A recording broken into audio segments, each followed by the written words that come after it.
All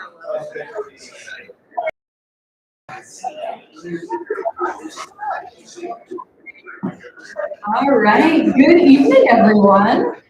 We are so glad that you were able to make it out to spend tonight with us and with the truly extraordinary Pacific Northwestern poet, who I am excited to celebrate. Poet and lyricist Sati Mookherjee has published 2 collections of poetry now, I and Ways of Being, and a 3rd collection, Dish, is following in 2024. So please keep your eye out. Very exciting. Her collaborations with contemporary classical composers have been performed or recorded by ensembles, including the Esoterics, and by solo musicians, including Hope Wenchkin. Sati has been nominated for 3 Pushcart Prizes and is the recipient of an Artist Trust Washington State Arts Commission Fellowship Award. She lives in the Pacific Northwest, where Ways of Being is set. Transporting readers to the coast of the Salish Sea, this new collection explores topics including loss and identity. I am so excited to present Sati.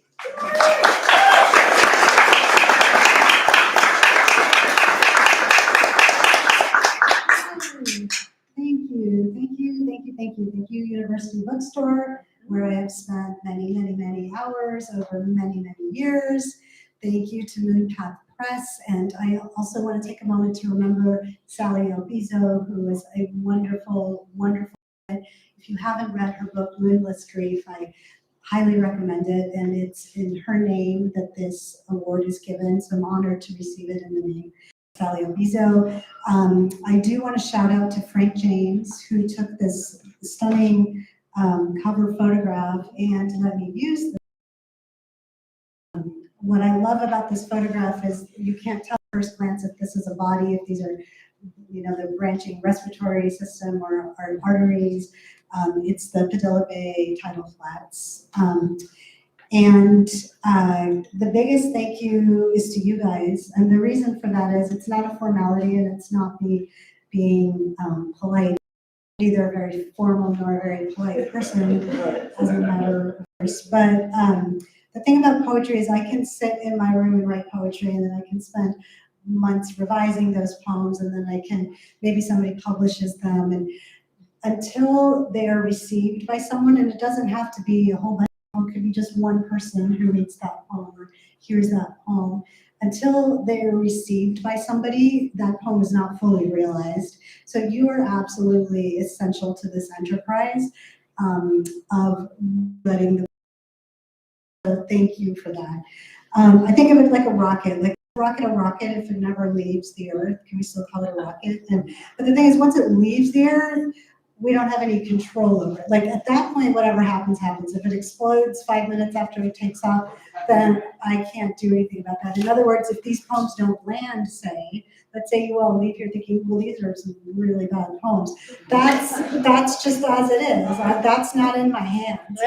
But if the rocket, orbits the Earth, that's great. If it goes somewhere and gets information, that's great. Whatever happens at that point is beyond my hands. But you are part of that lifting off, the shimmering hour where that rocket is in the air. So thank you for that. It doesn't happen without you. I have a very intentional thing that I do at readings, and when I'm at a reading, when I'm giving a reading, I am always speaking to the people who don't habitually read poetry. That's an intentional choice that I make. So I know there are a lot of poets in this room, and but I'm always speaking deliberately to the people who don't read, say, 2 or 3 collections of poetry a month. And maybe you're here because you know me. Maybe you're here because you're interested in the topic at hand. Now, there's 2 reasons why I do that. So the first reason is that I want your reading of my book to be a pleasurable experience for you. I don't want it to be like flossing where you feel sort of slightly virtuous, and after you've done it, it's good for you, it's good for your brain, and you read this book of poetry. I don't want it to be like that. I want it to be a pleasurable reading experience for you.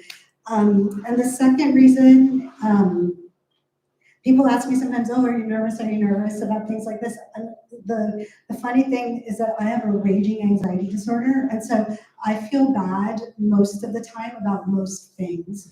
But the one thing I don't feel bad about, I don't have any anxiety about, is this kind of thing. And I think the reason is that I really believe that I'm evangelizing on behalf of the art form.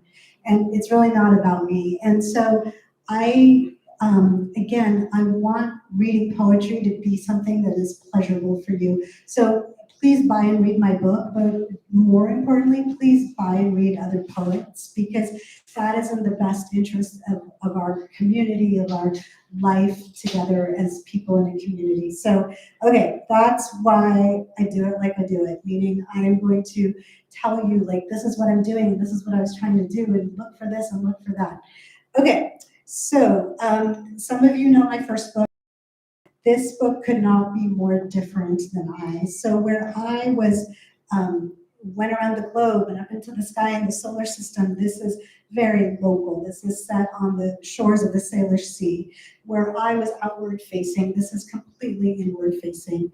Where I was a narrative, a story, it was the story of my grandfather exiled by the British before the Second World War because of his role in the independence movement. So I was a narrative that told a story. This is a self-portrait.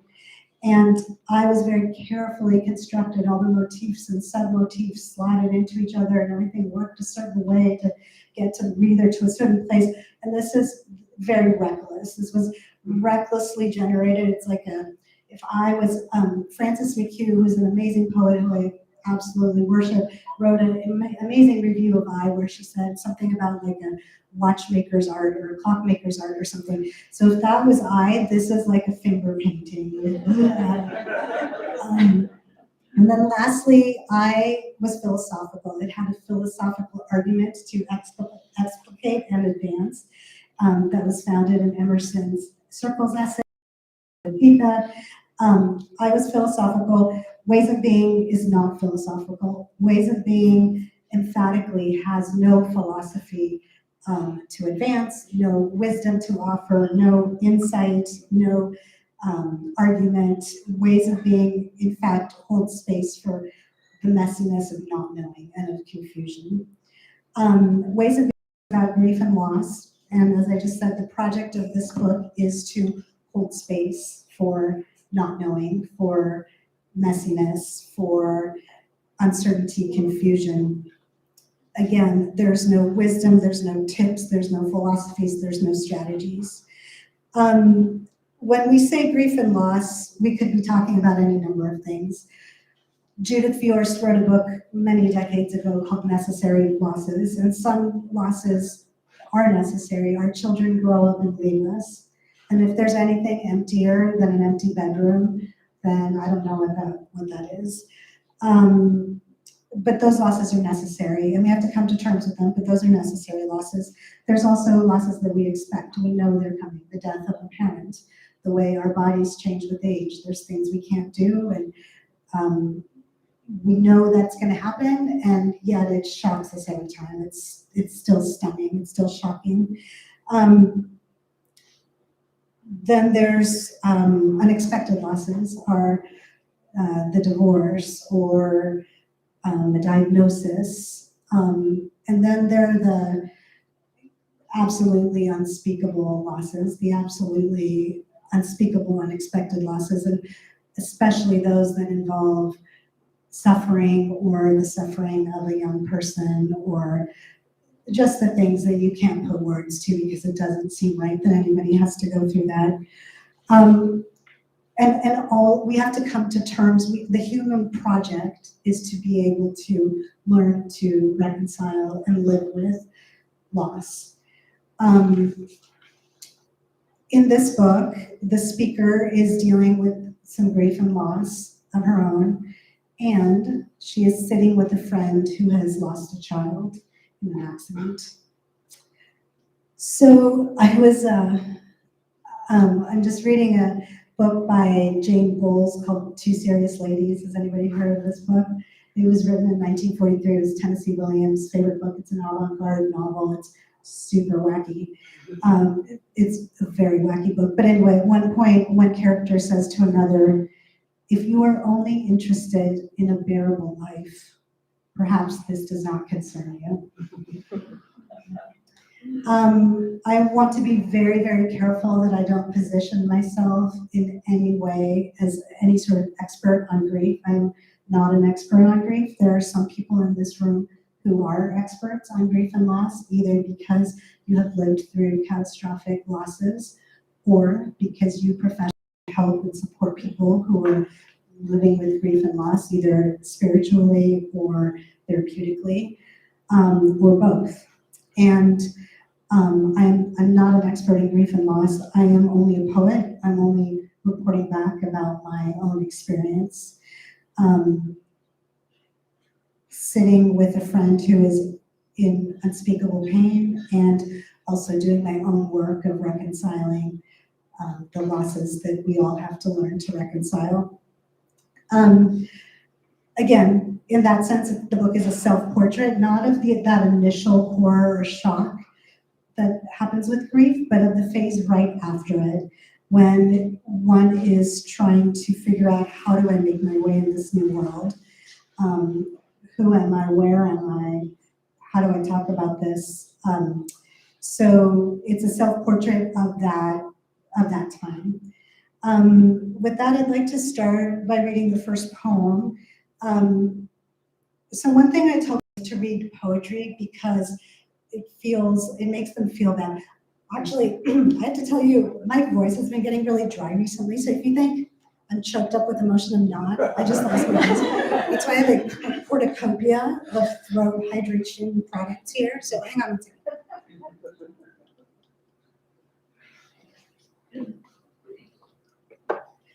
Yeah, it's really, really annoying. Like all of a sudden my voice will just be gone. So just when that happens, just bear with me for a second. What the heck was I talking about? I think sometimes people are loath to read poetry because it makes them feel bad. Because they'll say to me like, well, I didn't understand this, or I didn't understand that, or I didn't get this, or I don't think I'm understanding it. So here's what I tell, the easiest way, the best way to explain it is, this is what I tell high school students, and they get it right away. I tell them, you don't have to understand everything to enjoy it.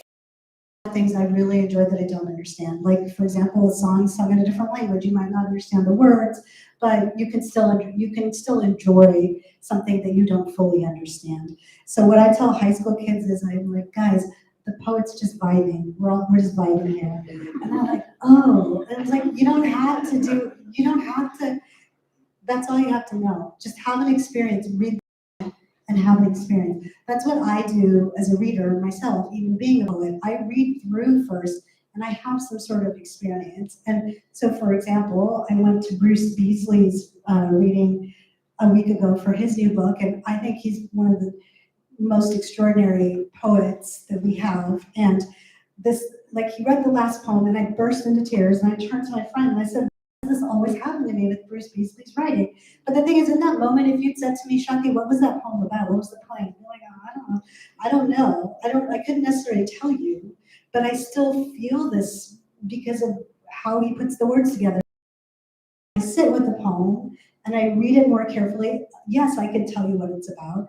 And I hope that my poems also bear scrutiny in that way, if you sit with them, and they should all come together.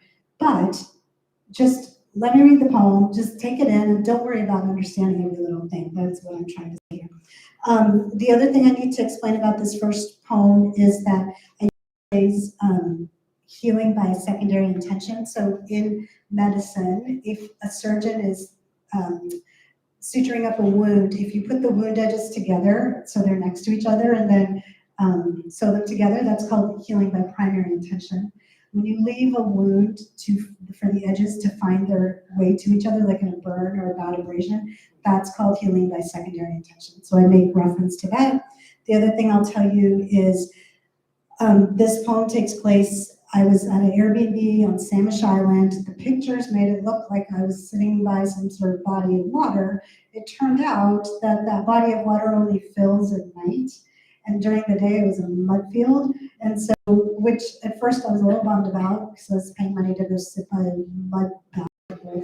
But then I thought, well, you know what, that's kind of cool. Like, it's a bay by day, by night, and a mud pool by day. If everybody's following along, is called The Great Lung Bay.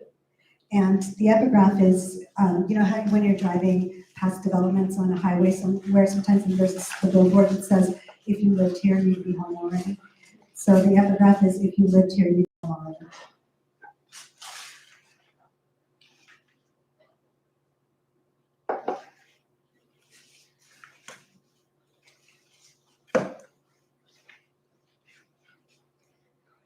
The great Lung Bay filled overnight, gurgitating, reflexing as I slept, now is empty again. Shining entrails of green and ink-white mucoid streaks attest that something was there recently, left. This morning the cove is only a muddy field.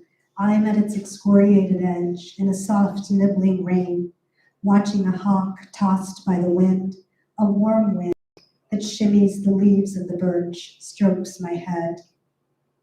The tissue of the cove bed is stuccoed with shell and remnants of shell, muck and evidence of loss of life. The waters are away around the bend. I can make out the twitching front, at once something that was and is still to come, skewing, trailing, leading, dragging fingers over the face of the tidal bed. Everything falls through after a lifetime of holding gestures, the hand cupping or fisted or outstretched. A body slips out of another as in birth, or into another as in sex. I watch a body feeding, a body flying, a body being eaten. Eat, drink, merry make. The sun comes and goes, and we privilege bright days over dark days, the accompanied aria over the hoarse rooster's shouts. We dress up, wash our hair, hook wires through holes in flesh, and dangle small shining stones from our heads. Our hands together when the song ends to indicate pleasure. Here's an ode to Elysians, the occluded, the sun wadded behind the gliding cloud, how very cold it is when that happens, and how that chill can be so sweet, everything as it is, emptied bay, sink of decay, vivid ribbons of seaweed, the named birds crowded in the bramble, and somewhere else, surely, birds still unnamed. The catkins lie as they fall, the lawn studded with dandelions who insist on living. A bald ant goes about its business around the catkin's woolly cursive. Behind me, one being.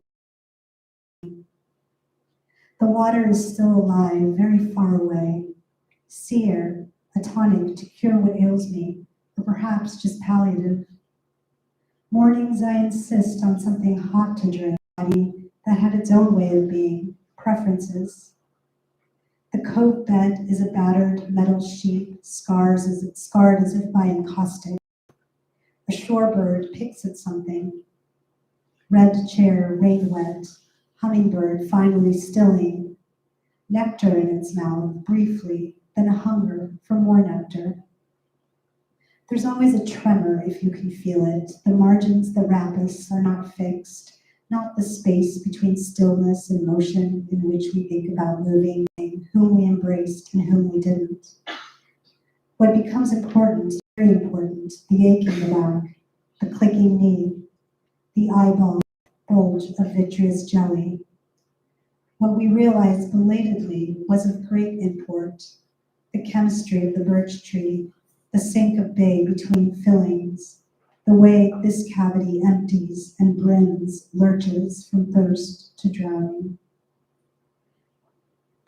Birds, wind instruments, not unlike oboes, the interval between the earth's body, mine, the way I look to the landscape, seascape, my indrawn breath, the souffing inside that stand of trees, the crushed carapace, and the soft, meaty meaning, the arrow indicating the one-way street. I'm back to believing the past is as real as anything, and I might as well live there. I am, you might say, divorced from reality, but I was married to reality once upon a time. Reality is my ex. I have consciously uncoupled. The tide is constantly arriving, but also not arriving.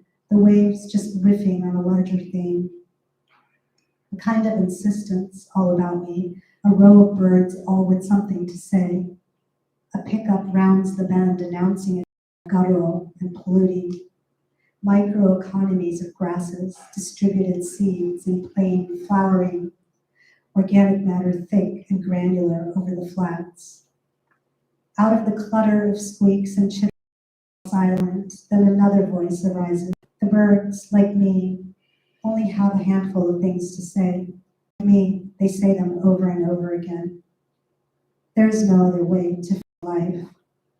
Still the water nears, a shallow front shimmering in the distance. Another voice pings like a bell at a train crossing. Something approaches. The water is pale blue, almost white. I am preoccupied with symptoms, pockmarks and fine prints in mud, busted shells. Saying, this is how it is, this is how it was, this is how it might be, and I miss you, and I have loved loving you. I set the words down each next to next, thinking behind each other, like wound edges healing by secondary intent. The body gives out in the end, under hazel skies, beside streaming rills and fronts, and in midst of conflict.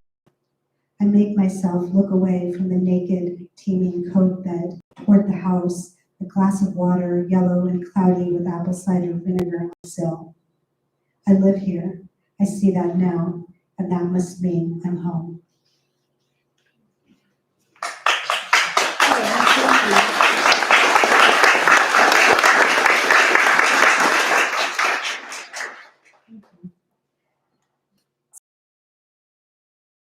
The project of this book is for this time in a culture that is bent on either anesthetizing or moving through, getting better, moving past, getting over, reconciling, concluding, just to hold space for this. This space has certain features, as the speaker observes.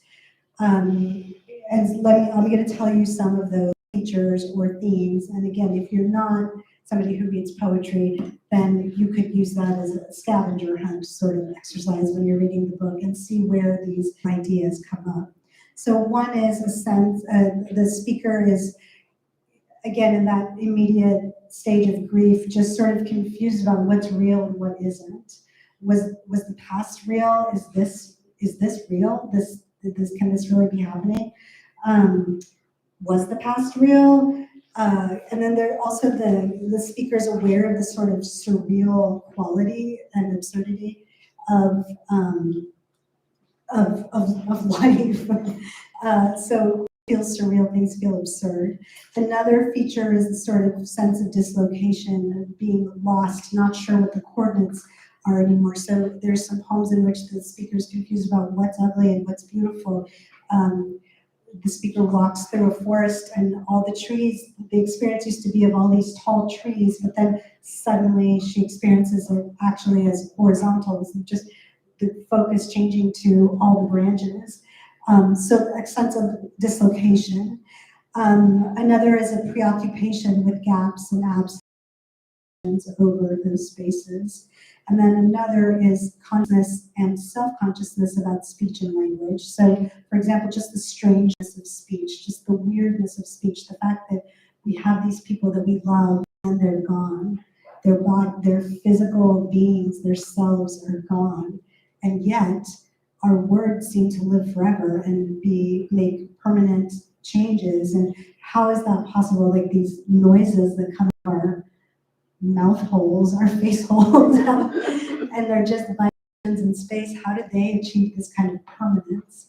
And the people that we love are gone.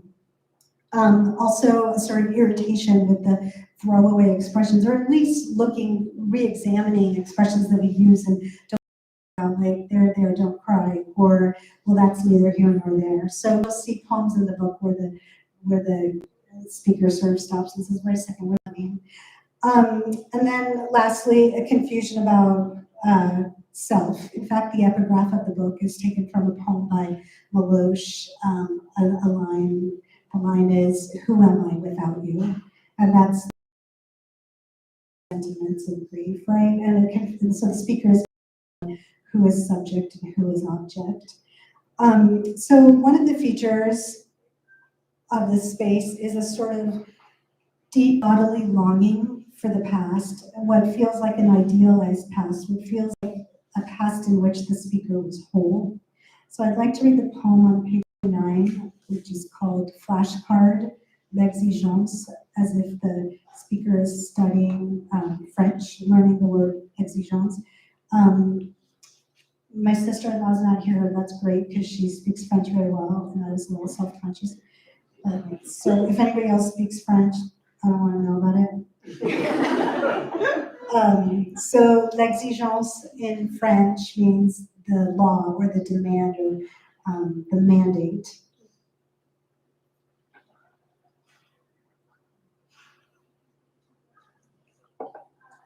Flashcard, l'exigence.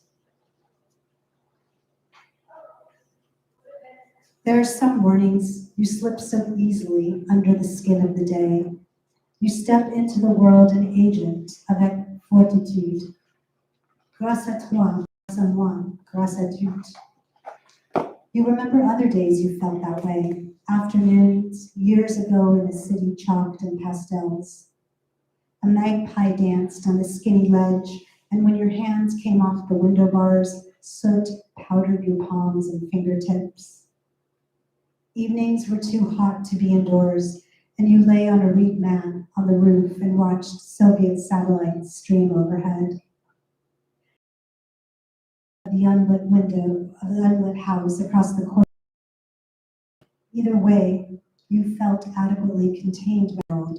You fit, or it fit, la taille, and la tasse of tea was perfectly sized for your hand, and beautiful words fit in your mouth alongside the bitter sand of leaf grounds, sugar sludge, crystals you'd split finer still between the ridged edges clad.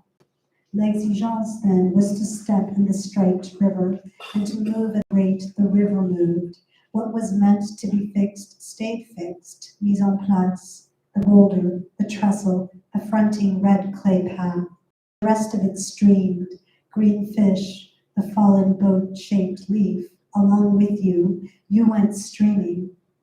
There was your intention, the river's intention, and they were one and the same. There was the fragrance of the garbage heap, kites stamping the sky. There was a caucus of crows that convened, dissipated. Everything moved as you perceived it moving. Your spit tasted sweet. The wax in your ears softened to unguent from the heat. You yourself moved with the smoothness of the clock's minute hand. That was the only law, that you move as intended. Well, that is very kind. Don't feel to clap after everything. Don't even feel like you have to clap at the end, really. Let's just see how it goes. Want to return to the topic of subject and object and confusion about the self and identity. But before I do that, I want to shout out to a book I just recently read that is also about grief, and that is written by none other than our own Eli Riskin. And it's called Orange, and I brought it here hoping you would be here and sign it. But didn't you think there was a lot of just what I've said about the theme of the book, and you read it, they're so different, and yet there's these same sort of preoccupations. Yeah, it was as I was reading. I want to say about that. If you think back to 7th grade, and parsing sentences, did you guys parse sentences in 7th grade? You guys did that? Yeah. Okay. Subject and object. So I washed the car. I is the subject, washed is the verb, the car is the object. In a reflexive, if you have a reflexive verb, The subject is also the direct object, so the action of the verb is received by the same person, is committed and received by the same person or thing. And we'll talk more about reflexive verbs later. The other thing that I want to talk about is I read this really interesting book. I reread it recently called The Self and the Other. It's by a psychoanalyst named Alan Rowland, I think. Anyway, so he has this book called In Search of Self in India and Japan. And his thesis is that the Western I, the Western self, is an individual self, and has its arc or journey or whatever. And he posits that the self, the Eastern self in India and Japan specifically is where he's doing his work, is not an individual self, but a familial self, a self in relation, a plural self, if you will, which is, I think that is absolutely true. And at some point, here's the problem with me talking is I have asides and then my asides have asides, and then before you know it, I'm so far away from what we were all here to read. So if we get a chance during the Q&A, if anybody has, I'm going to plan to queue right now, ask me about the next project, because I'll come back to this thing about the subs, because I'm really kind of going deep into that question. Anyway, so I think that's true, absolutely, and identify with that. We can all identify with the question, who am I without you, when we're grieving the loss of somebody that we love. Let's see, what else did I want to say about that? Okay, so this poem is on page 51, and it's called Conjugation with Venn Diagram. And so what I'm going to do for you all is conjugate not just a reflexive verb, but a reflexive verb in French, which is not just a reflexive verb in French, it's a reciprocal reflexive verb in French, because that seemed like a really good idea. The other thing I want to do is tell you, before I start, about the Venn diagram part. So I was reading the Virginia Quarterly Review, actually, and there was this, I don't know what you would call it, a graphic poem maybe, obviously not a graphic novel or a graphic story, but this graphic poem, I'm going to call it that, by a guy named Jim Cohen, and it was called The Self and the Other. And so what he did is he drew two circles, and one circle is called I, as an I, and then one circle is called you, and then where they overlap, the Venn diagram in the middle is called self. So I'll just not say anything more about that. So this is on page 51, Conjugation with Venn diagram, The Self and the Other, Jim Cohen. 1. Tu me manques. You are missing to me. I lack you. The subject is the person missing, as in gone. I am the object, the one who misses. Tu nous manques. Tu manques à nous. You are missing to us equals we miss you. 2. Self is the place where the circle of you overlaps the circle of me. Self is a gibbous. I am constant and always full, and myself hungers and sates, waxes and wanes, and seems to.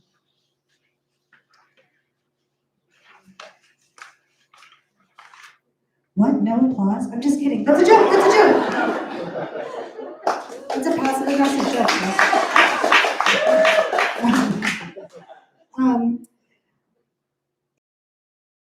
It's time for a pop quiz. Those of you who so confidently spoke to your sentence parsing experience. Okay, here's a question. What is the most common vowel sound in English? You know, what's the most common vowel sound in English?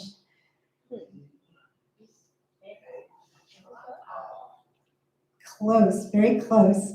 It is and it is called the schwa.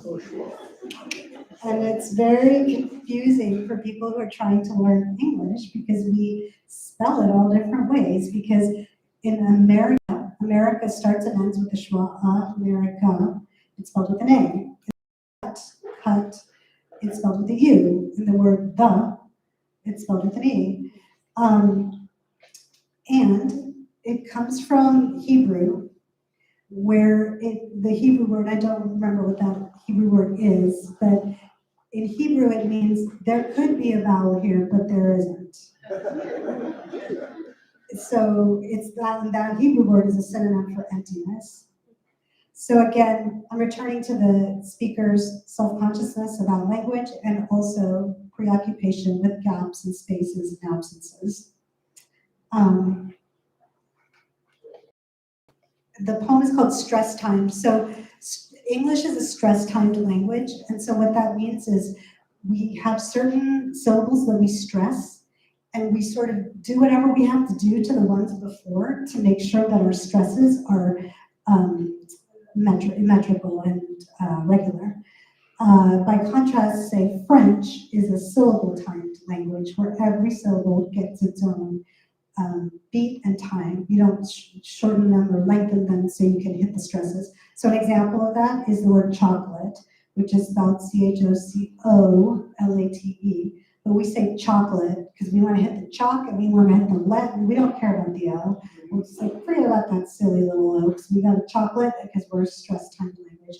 In French, which is syllable timed, it's chocolat, because every syllable gets its due.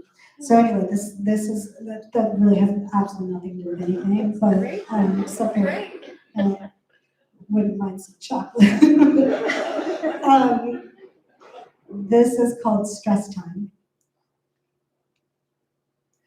Ours is a stress-timed language, all things emphatically not equal. We linger on some syllables and hop-skip others. There's the matter of schwa, that featureless space, that faceless that like embolalia, how amazing to jaw the bone up and down, tap the tongue to the teeth, litter the air with noises. The slumping candle strobes annoyingly, clamoring birds tear apart a half-dead animal. My words stutter step, like what's not to like, plosives in my mouth, small hollows form and unform, vowels like stem cells. I'm all like a tympanic membrane, like stressed, pressed, lingering over what lingers, obsessed, astonished at the half-lives, the staying power of my animal sounds.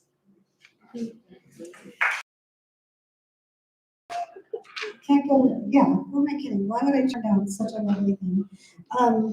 So back to gaps and spaces and this preoccupation or obsession with gaps and spaces. This poem is called Mind the Gap, page 52. Mind the gap. Oh, believe me, I do. I mind the crack, the maw, the hole in the sock and the defect in the shoe, the pocket of gum, the tartar grasp and reach between this shiny object and that dull thing, between gravitas and gaudy wing, between Segura cactus and salty sea. Within me, my various internal densities, the things I'm convinced of, and the things I think, and the things I think I ought to believe, don't believe, not truly. The gap between what you want and what I want you to want. Oh, my love, my sweet, please, go on, don't mind me.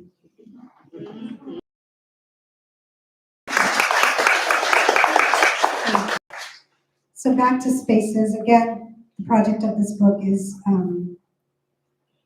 holding space for grief without pressure to get better, get over, move through. So this next poem is on page 14. This is from my friend Oren. Let's see, what do I want to say about this? I'm going to say a few words about this because we're in Seattle, and this is where I met Oren, and a lot of people in this room knew Oren. So Oren was my very, very, very dear friend. I was 22 or 23. He actually introduced, and he was my son. He's Jewish, and it's not a thing in either religion. Something special to for what Oren stood for. So Oren died in February 2019, And the problem with that was that I, for 25 years, had talked to her 4 times a day. And so after, like, for the first couple of years, it was very weird. I didn't fully realize how much of life I processed through how I was going to tell Warren about it later. And the super funny thing is that if you had asked me the week before Warren died, if you'd said to me, who are the 10 most important people in your life, I would not have even named him, because he was like so foundational. He was so infrastructure. Think of him. I just didn't even think of him like that. So in this room has a gratitude practice, for example, where you think about what you're grateful for. You probably, have never expressed gratitude for the soffits, for example, or the way, isn't it just, are you so thankful for the way the sewer pipe from your house connects neatly into the main line? Like, that's the thing. I just never thought to, yeah. So this alludes to a picture, again, I'm going to tell you guys because I know that a lot of you knew Warren, but I found a picture after, this is kind of embarrassing, but I was going to tell you. I found a picture after he died of me and Warren, so I'm probably 22 or 23, on Capitol Hill, and I'm wearing this like little mini skirt and thigh-high stockings on, and I'm posing like this. Poor Warren has his arm around me, and he's like, and anyway, I found that picture after he died. So this is called Feather for Orange Trout. I gotta take a sip.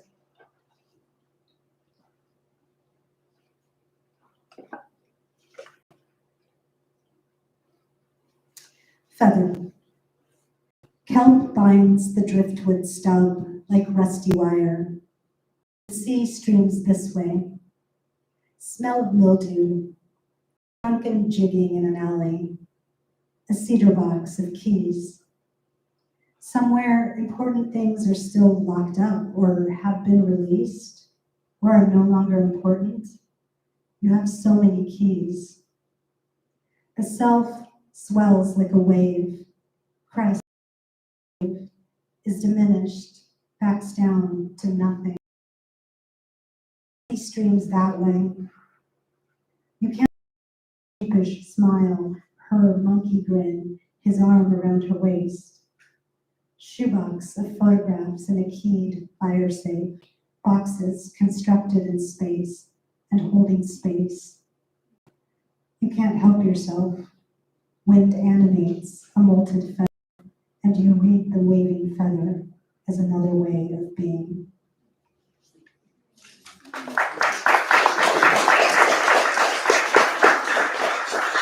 So when I went back to Michigan for Warren's memorial service, I met the rabbi of that synagogue, a conservative synagogue, and the rabbi and I talked a lot then. And then I went back to Michigan a few months later for going on.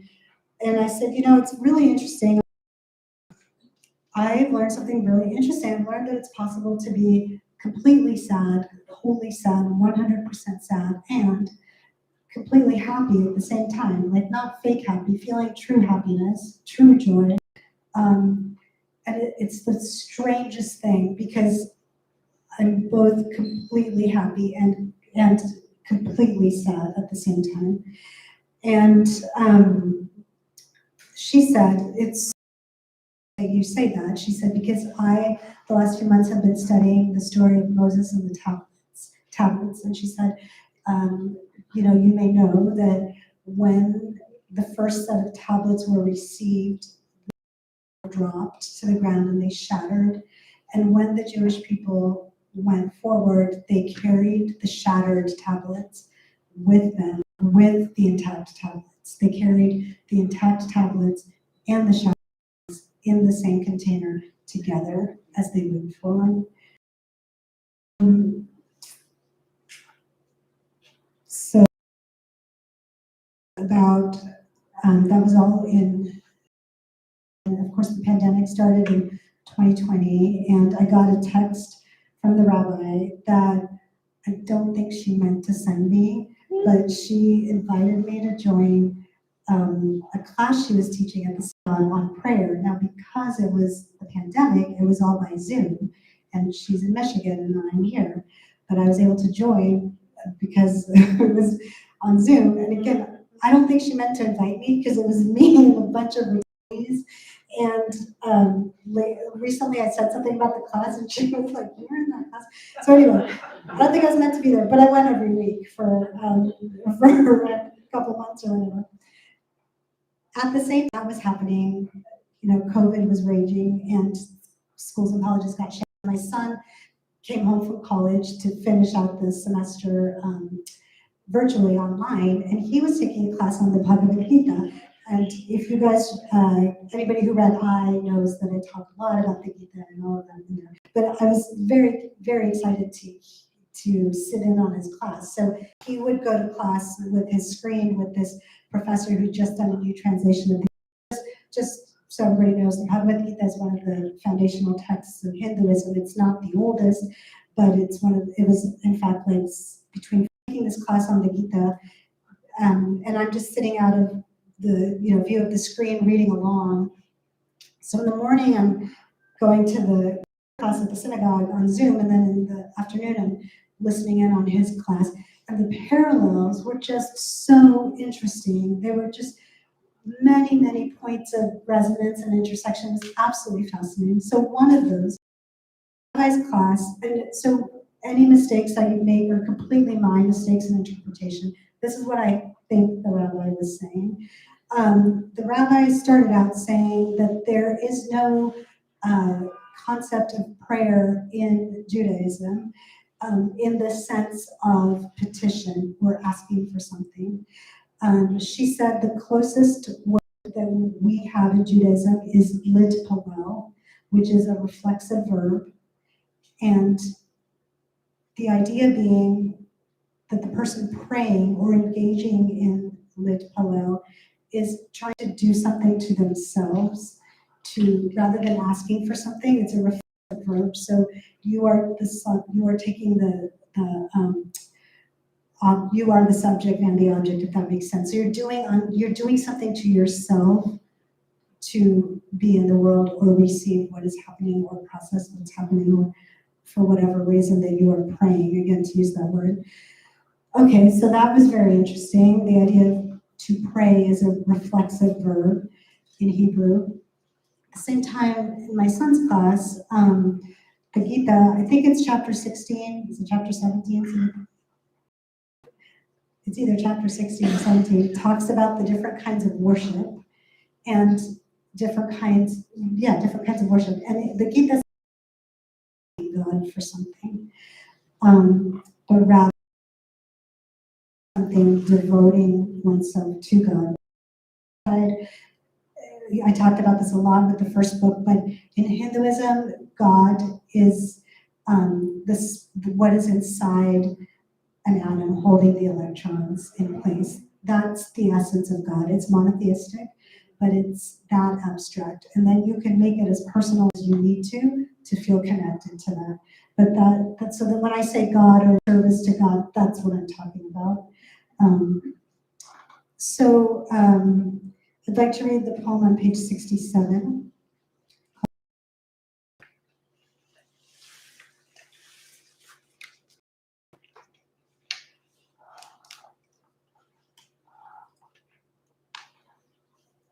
This human need to make things like other things, greedy as a simile, sea-colored clouds and cloud-colored sea, a kind of twisting, reflexive as a verb bending the world around the axis of self, simulcane or litpalel, to locate God in the locating, the yoga of worshiping your worst fears, bhakti, sky-colored turn, to perceive the sky as the color of a bird, due to self, to note the stone-colored cloud, to note cloud-colored stone wet with rain and tide-slapped, to inventory, to measure the neat, skinny, gritty margin, the sprawling edges of human settlements,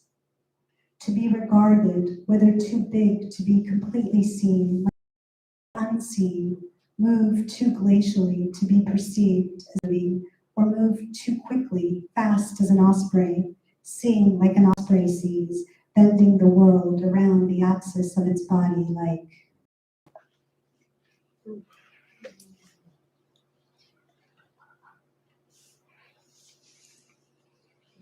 I'd like to read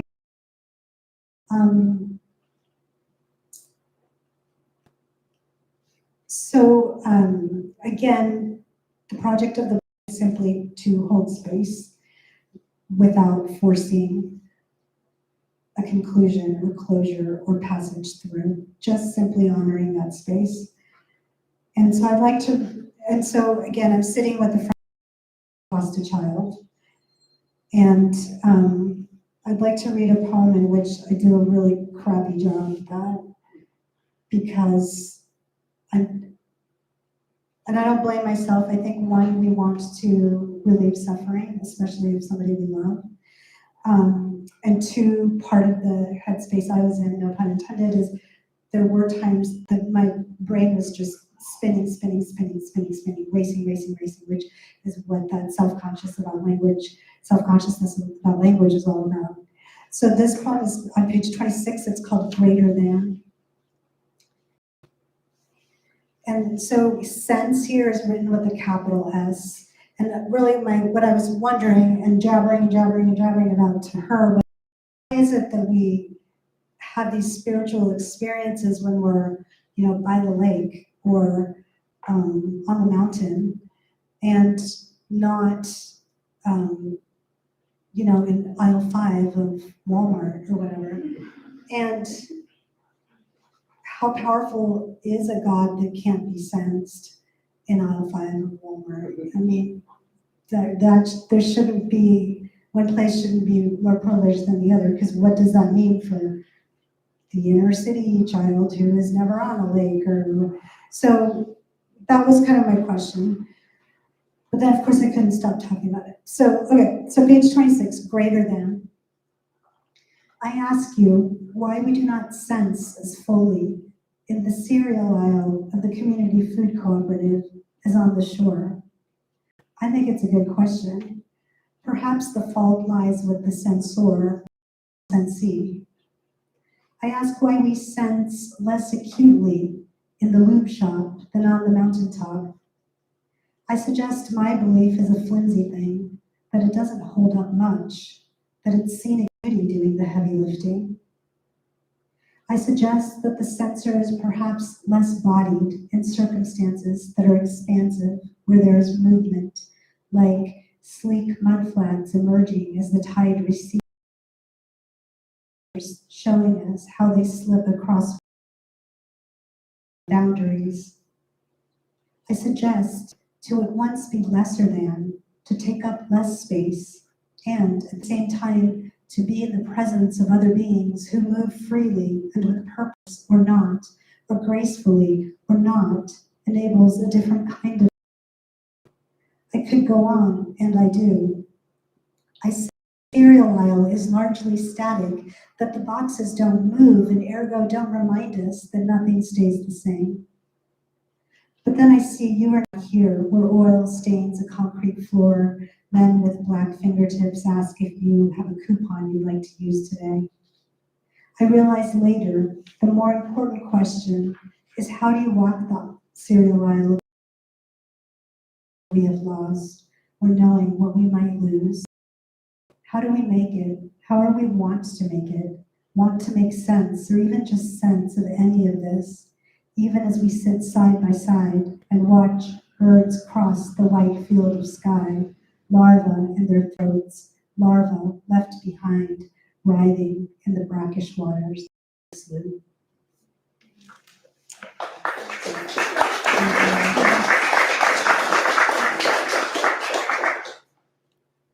If this book points anywhere at all, it points to the core of that space. Obviously, time moves on. I have moved through in time, obviously, as everybody does. Have I moved through space? Have I moved through psychic space? I don't know. I couldn't tell you. I don't know. I have a friend who went through a really rough time. She had a really bad time. She had a child with a very serious illness, as in needed a stem cell to save her life sort of illness. And at the same time, both her parents got terminal diagnoses within 2 weeks of each other. And I ran into her and I said, "Oh my God, Katie, I just don't even know. I don't know what to say. I'm so sorry. I don't even know what to say." She said, "You know what, Sati, when something like this happens, all you have is your own nature," which I didn't even quite understand what that meant. I'm not wholly sure. I still do, but I've thought about that. All you have is your own nature. So again, if the book points anywhere at all, it points back to that space and that kind of pain, which is unspeakable and sacred, and my intention is simply to honor its immensity and its dimensions. So the last poem I'll read is called Freed.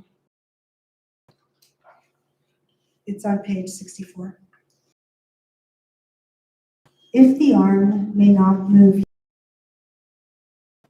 the leg bent against itself may evolve, piqué turn, attitude. And so it goes, the vine curlicues along rigid scaffolding bamboo. The formal poem says, no, not that word either, and knocks the mind out of its usual loops into a new field. The door locks and the cell becomes the whole world. Straitjacket straps crisscross the thoracic cavity to shape each newborn breath. The blinkered gaze is a tunnel, a path. You cannot tell me where it ends. It doesn't end. I'll tell you what it looks like when I get there. Root-bound, folded against myself as I am, the way origami paper is creased and doubled and bent into balloon. Thank you. Thank you so much.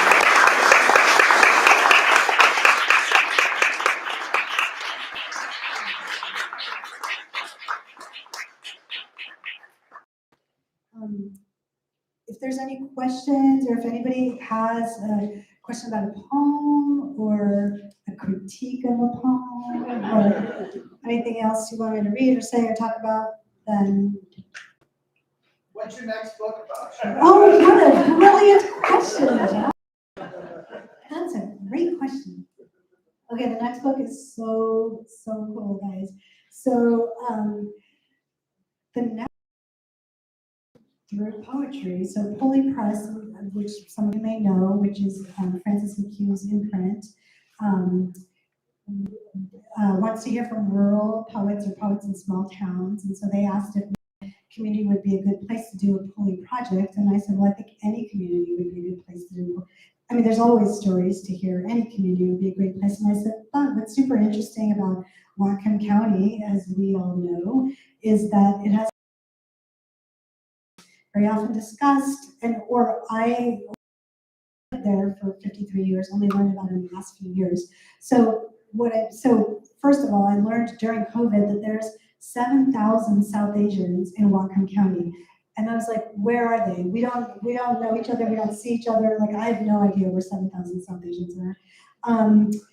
And Whatcom County has this history of being, so about 100 years ago, there was a sizable South Asian population in Whatcom County, and then as part of this West Coast Anti-Asiatic League action, a mob of about 400 or 500 people drove out the South Asian population of Whatcom County, and everybody apparently didn't leave all the way, but sort of went underground or kind of scattered around that geography. So anyway, so the project of this book is that I'm interviewing my Bangladeshi and Indian friends, just selected couples in Whatcom County.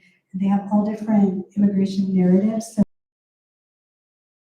So some in the 70s, some just very, very nationalities, like I said, Bangladeshi, Pakistani, all different languages, and all different religions, Hindu, Sikh, and Muslim. So what I find interesting is, now I'm gonna get death threats tomorrow on Twitter, but India and the US were both supposed to be secular democracies. Both countries are flirting with sort of authoritarian, fascist, nationalist movements right now.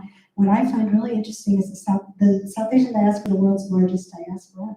And I feel like the diaspora embodies original founding ideals in a way that neither country is able to wholly embody right now. I find it absolutely fascinating that within the diasporic community, somebody may, we're Muslim, we're Sikh, we're Punjabi, Muslim, Sikh, Hindu, we're not religious.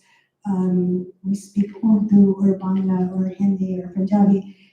Again, different countries, but there's this deep sense of affection and affinity and intimacy that I would argue harkens back to the pre-colonial time when it was one community, albeit different, diverse, plural, but one. And so I'm playing around with that. But as the reason I brought that up earlier is this question of self comes up a lot. Myself sometimes think when I'm in India, is that the real me? And am I just sort of faking it when I'm here? But that I'm here and I think, well, this must be the real me, and I just sort of faking, is that person just kind of faking it when I'm in India?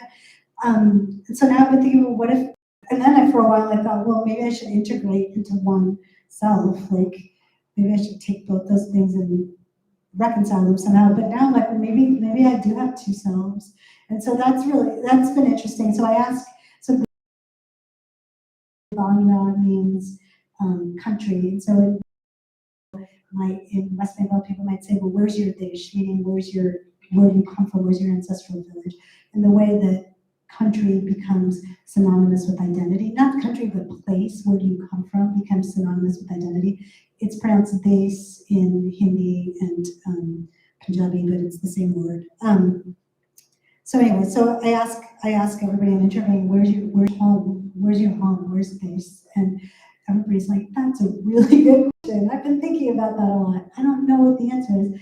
So anyway, so that was just by way of saying that this idea of self and selves and where is home and past and present and borders and where is a huge interest to me, and that's what I'm playing around with and brilliant question. How is that spelled? It's spelled D-E-S, and then I don't know why I'm drawing it in the air, but, and then there's a diacritical mark above the S, and I don't know what the diacritical mark is called. It's D-E-S with this like little mark that looks like an accent, and I don't know what the name. Yeah, but you can Google it, and like the word, if you know the word desi, like that comes from Desh. Well, yeah, I won't give you the etymology of that word, but yeah. So, but it's found in a bunch of different languages. Yeah. The other thing, oh gosh, I gotta tell you this one other thing because it's so interesting. So the one question I ask everybody is, what is your family's partition story? And then what is the word for partition in your home language? And that all is just so interesting. So anyway, okay. Yeah, any other questions?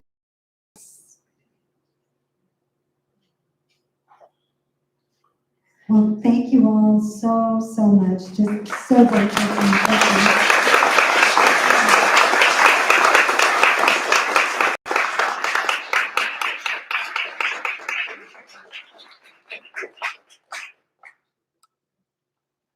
Do I go there? Yeah.